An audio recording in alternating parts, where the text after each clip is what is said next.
विजयनगर के लोगों के अंधविश्वास के कारण एक व्यक्ति की जान पर बान आती है। कैसे तेनालीराम अपनी बुद्धिमत्ता से उसके प्राणों की रक्षा करते हैं, जानते हैं आज की वीडियो में। विजयनगर राज्य के एक गांव में रमैया नामक व्यक्ति रहता था। गांव के सभी लोग उसे मनहूस मानते थे। उनका मानना था कि यदि सुबह उठकर किसी ने सबसे पहले रमैया का चेहरा देख लिया तो उसे पूरे दिन भोजन नसीब नहीं होगा। जब यह बात महाराज कृष्णदेव राय तक पहुंची तो उन्होंने इसकी वास्तविकता जानने का निर्णय लिया। उस रात रमैया को राजमहल बुलाया गया और महाराज के कक्ष के सामने वाले कक्ष में उसके रहने की व्यवस्था की गई। रात भर रमैया उस कक्ष में सोया। अगली सुबह महाराज कृष्णदेव सीधे रमैया के कक्ष में गए और उसका चेहरा देखा और दिन की शुरुआत की। उसका चेहरा देखने के बाद अब महाराज को देखना था कि उनका दिन कैसे गुजरता है। उस दिन दरबार में जाने के पहले वे भोजन के लिए बैठे ही थे कि उन्हें तुरंत किसी आवश्यक मंत्रणा हेतु बुलवा लिया गया। वे बिना भोजन करे ही दरबार में चले गए। दरबार की कार्रवाई शुरू हुई तो देर रात तक चलती रही। दरबार की कार्रवाई समाप्त होने तक महाराज कृष्णदेव राय को जोरों की भूख लग गई थी।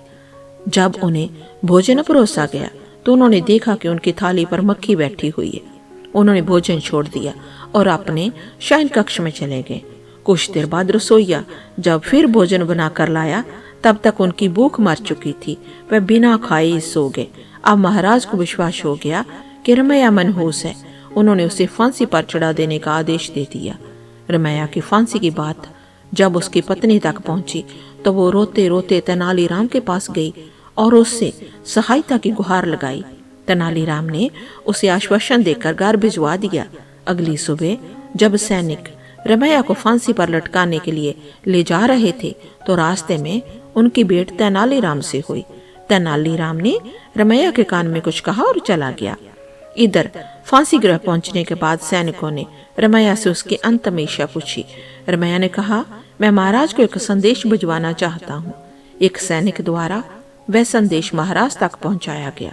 संदेश इस प्रकार था, महाराज, सुबह सबसे पहले मेरा चेहरा देखने से किसी को पूरे दिन भोजन नसीब नहीं होता, लेकिन महाराज आपका मुंह देखने पर तो जीवन से हाथ धोना पड़ता है। बताइए इससे कि ऐसे में कौन ज्यादा मनहूस है।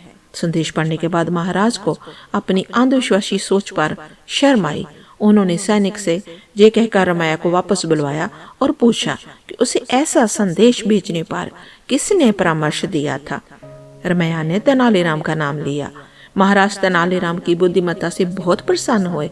उन्होंने रमैया की फांसी की सजा खारिज कर दी और तेनालीराम को इनाम दिया और इस तरह तेनालीराम की वजह से रमैया के प्राण बच गए।